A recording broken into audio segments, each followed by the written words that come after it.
Hi, my name is Robbie, and this is Bella, and this is our love story.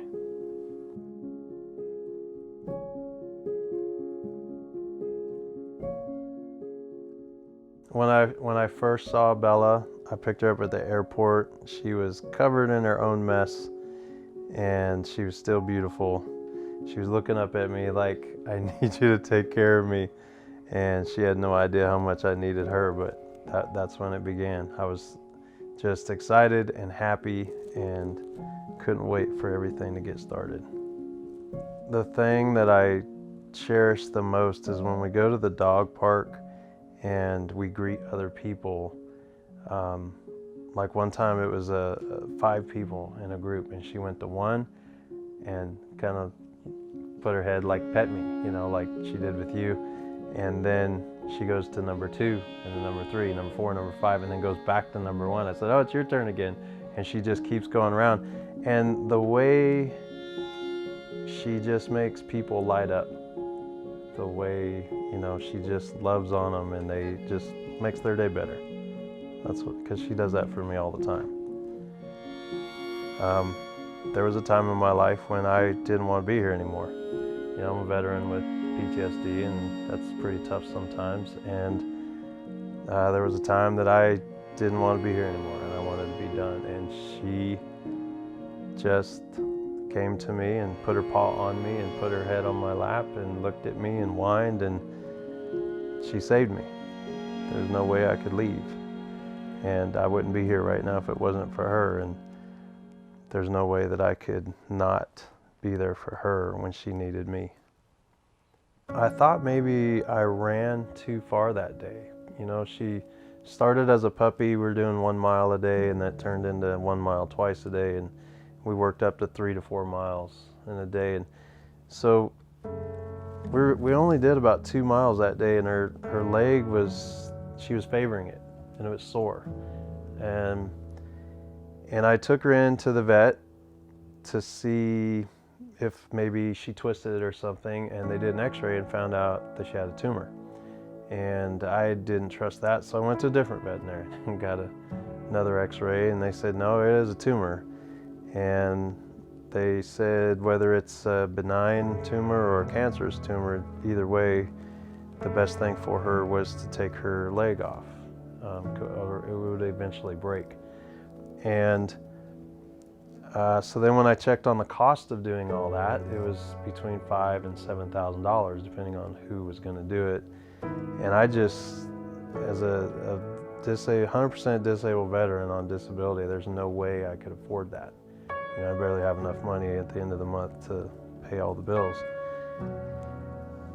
And my only option was to put her to sleep. And I just couldn't do that. I couldn't. There's no way. So I talked to a lot of other veterinarians. They all told me the same thing.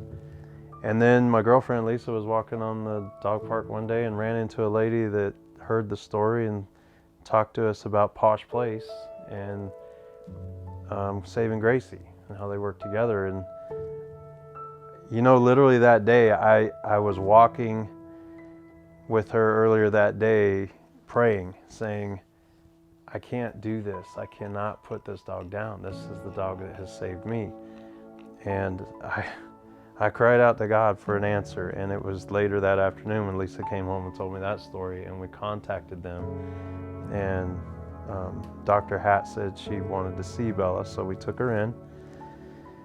They looked at all the x-rays, did an examination, told me the same thing, need to take the leg off. And I told her, yeah, but I can't afford it. And she said, well, we have a Saving Gracie. And she explained the details of that and why. And I was like, oh my gosh, this is an answer to my prayers. And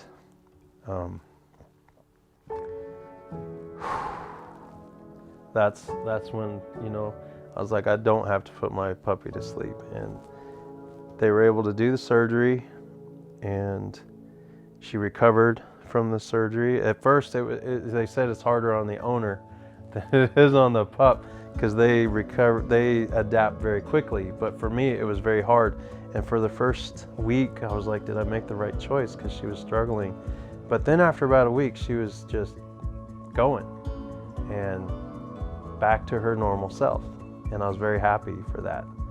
And I just can't thank Saving Gracie and Posh Place enough for making that possible, that I could still have my baby, having more time together.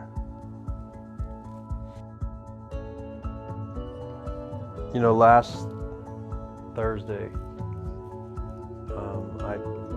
for the first time going out to get in the car to go to the dog park, she actually jumped in the back seat by herself. I didn't need to help lift her. And I was so excited because I'm like, now she's back fully 100% back to normal. And that was on Friday. We had a good day that day at the dog park. She was so active, and we did almost a mile that day, which is the most she's ever done. And then on Saturday, she got sick and she couldn't keep anything down. She lost her appetite. She puked up what she had eaten for dinner that night, and I thought it was my fault that I did something. I pushed her too far. You know, I let her exercise too much. And then Sunday, everyone's closed, so I couldn't really take them anywhere. And I was just kind of trying to get her to eat and drink, and she wouldn't. And so I called Posh Place Monday, and I said, I really need to get her in today to see the doc. And they did an exam, and the end results was she has a tumor in her lower abdomen here that's pushing on her intestines and growing and causing it to where she can't really go to the bathroom, you know. You know, the doctor told me, she said, you know, we knew this was a possibility, that it could come back, and unfortunately there's nothing else that we can do, so we're gonna have to put her to sleep because she's in pain.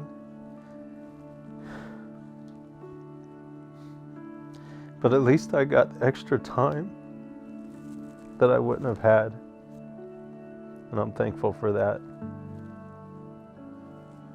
The way I look at this situation is, you know, in every situation in life, there's different ways to look at it. I could look at it that I'm very upset that she's almost 7 years old. She didn't quite make it to her 7th birthday in a month. But the fact is, I would have lost her 3 or 4 months ago if it wasn't for Saving Gracie and Posh Place. They allowed me to have more time with her. I have adjusted my life in that 3 or 4 months so that I could be with her more and spend more time with her.